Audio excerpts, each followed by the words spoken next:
Hei! Suntem echipa de PR, cei care promovează Colegiul Național Alexandru Lahovari. În cadrul concursului Humanitas NCE.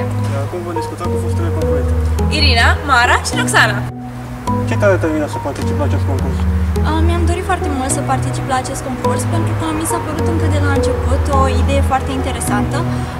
Faptul că nu este un concurs clasic, ci este un concurs cu public, un concurs de cultură generală bazat pe lectura unor cărți inedite, mi-a stârnit oarecum curiozitatea și dorința de a avea parte de această experiență.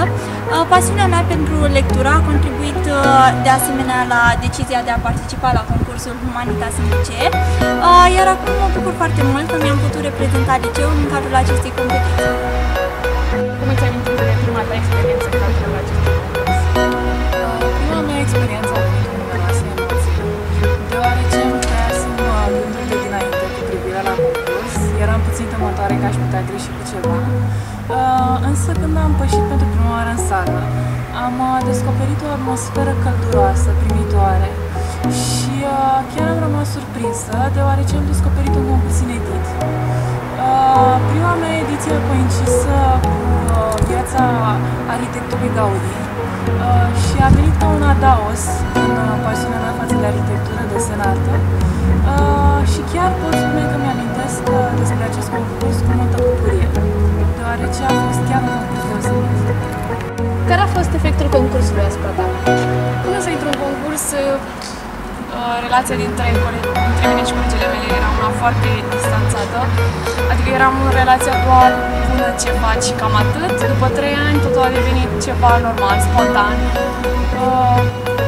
Am devenit un grup omogen, ne completam la orice lucru mărunt.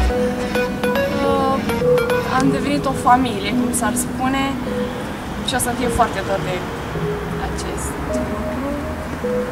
Deci m-a dezvoltat foarte mult în relațiile cu celelalte persoane, le cu prietenile mult mai ușor și sunt mult mai comunicativă. Cum credeți că vă va ajuta pe viitor această experiență?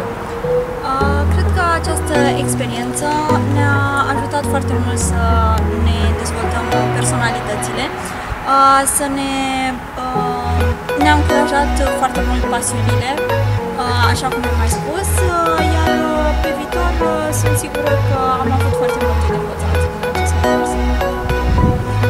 De asemenea, cred că ne-a ajutat foarte mult în a ne dezvolta capacitatea de memorare, deoarece asta este până la urmă scopul cititului și de asemenea între ediții noi ne întâlneam și ne făceam notițe și asta ne-a ajutat totodată în a lega prietenile dintre noi și în a ne organiza foarte bine.